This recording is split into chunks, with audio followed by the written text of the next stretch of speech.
During the 1982 conflict, Teal Inlet was an important staging location towards the end of the war, with a lot of military activity happening there in a short space of time. Recently, the Royal Falkland Islands Police have begun an investigation after suspicions were raised that some Argentine casualties could still be buried there.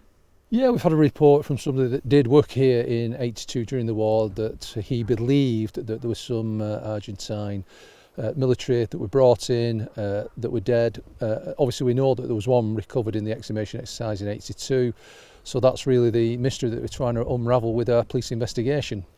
In 1982, the bunkhouse at Teal Inlet was used as a field hospital that dealt with both British and Argentine casualties, particularly between the 11th and the 14th of June. It is thought that just fewer than 250 people were treated at the field hospital, and there was a small burial site nearby where casualties had been initially buried before efforts were made to exhume and rebury them. Royal Falkland Islands Police are still in the early stages of their investigation. Well, we've been speaking to witnesses, of course. We'll be looking at historic documentation. We've already recovered some. We've had some good cooperation from various people in that endeavour. There's a lot more work to do. As you know, quite a lot of people move through here.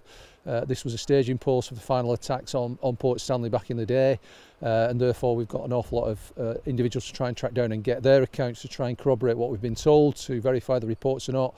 Then the other challenge is obviously finding the site, so we've commissioned some special aerial work to try and get a better view of the topography, and we continue to search for documentation, particularly in the UK, because obviously all the documentation went back to with the military when they left.